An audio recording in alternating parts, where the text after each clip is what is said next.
UP के झांसी से, जहां ठगी पीड़ित लोगों ने किया धरना प्रदर्शन। खबर के बारे में विस्तार से जानेंगे, उससे पहले लेंगे एक छोटा सा ब्रेक। ब्रेक के बाद जल्द हाजिर होंगे। इस खबर के प्रायोजक हैं फास्ट गो। जल्दी हो जाना तो फास्ट गो बुलाना। बाइक से लेकर लग्जरी कार सेल्फ ड्राइव पर उपलब्ध। ग्रुप ट्रेवल के लिए लग्जरी बस भी उपलब्ध।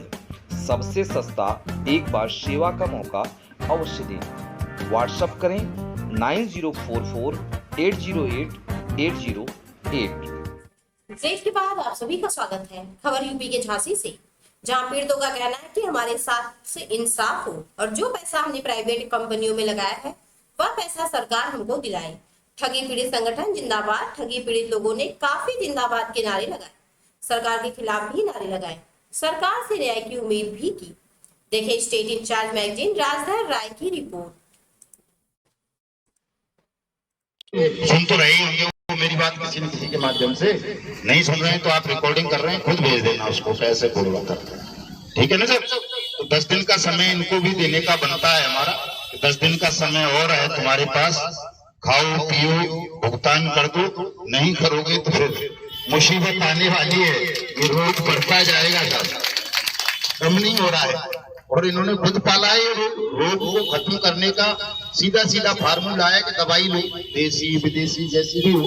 अगर कोई बीमारी हुई है या वो करो अनुलोम विलोम, वो क्या बोलता है वो कणा बाबा जो है? हाँ, कुछ न कुछ करोगे तभी बीमारी खत्म होगी। बिना करे बीमारी खत्म नहीं होगी। घर में पड़े रहोगे, फूल के खाते पीते रहोगे तो और ज्यादा बीमार हो जाओगे, मर जाओगे। एक स्थिति ऐसी आएगी। तो ये जो रोग उन्होंने पैदा किया है, कहाँ गया वो रोग? कैंसर। अरे ये किताब ये कैंसर ही है।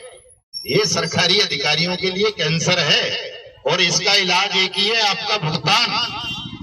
अगर भुगतान नहीं करेंगे तो ये कैंसर उन सबकी मौत का कारण बन जाएगा। इतना बढ़ जाएगा बहुत जल्दी। या तो भुगतान कर दें, नहीं बचेगा, अंग भंग होने से भी नहीं बचेगा। तो ये हाँ, उरई के डीएम साहब हमारे साथियों को बहुत गाली उतार उल्टा सीधा बोले, तो हमने रात को उरई पहुंच के घोषणा कर दी थी कि भाई हम भी सुबह आ रहे हैं, हमारे साथ नहीं करना गाली गलौज। जैसे एंट्री किया वो भाग गए वहां से, और वो वाले मिले वहां पे सिटी मजिस्ट्रेट जो हमारे यहाँ थे ना पहले, वही है वहां पे। हाँ हाँ, वही अटल प्रताप सिंह जी। हाँ हाँ बिल्कुल साहब, जूता मार प्रदर्शन करो, दबा के पुतली भी जलाओ, अभी तो ठगों के जलाओ, बाद में इनके भी जलाने लगो सबसे।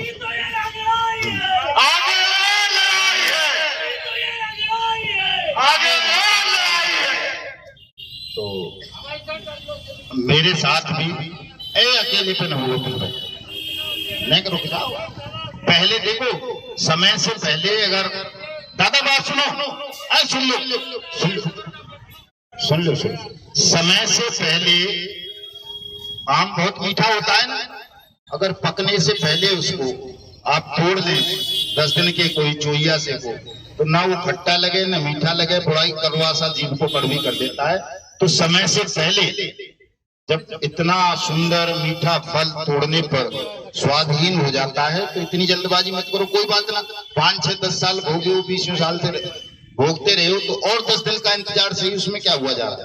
10 दिन बाद ठीक से जब फल पक जाए, उन्हें भी मौका मिल जाए, कल वो न कहने लगे कि यार क्यों कर रहे हो ऐसा, तो बता तो सकेंगे कि इसलिए कर रहे हैं भैया, बताया था तुमको, इतने ज्ञापन दिए, इतनी चिट्ठियां दी, इतने रोए, इतने गिड़गिड़ाए, इतनी सभा की, लेकिन तुमने तो सुना ही नहीं कुछ।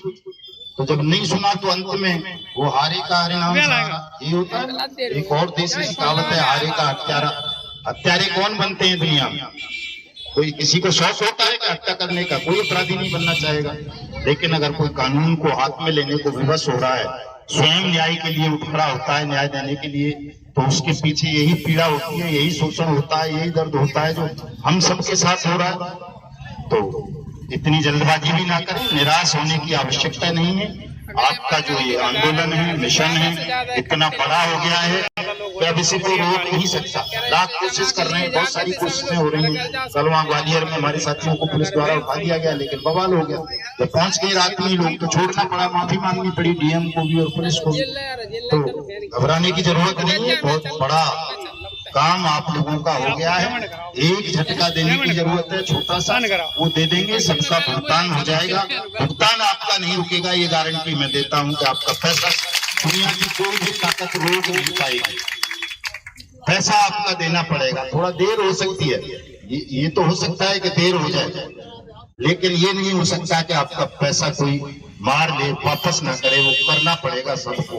और स्थितियां ये भी आ सकती हैं, कोई साथी मुसलमान हो यहाँ तो मेरी बात को बुरा नहीं मानेंगे, कहावत है बड़ी बढ़िया सी। कोई मुल्ला जी थे, उनके यहाँ एक आदमी गया, शर्त लगा दी, 100 प्याज ले गया, 100 जूते ले गया। तो दो ही थे, भाई मुल्ला जी शर्त हार गए तो 100 प्याज खानी पड़ेंगी और 100 जूते भी खाने पड़ेंगे, और मैं हार गया तो मैं 100 प्याज भी खाऊंगा, 100 जूते मारना तुम मुझे। और इत्तेफाक से मुल्ला जी हार गए, उन्होंने कहा यार जूते फूटे छोड़, पहले प्याज खिला दे।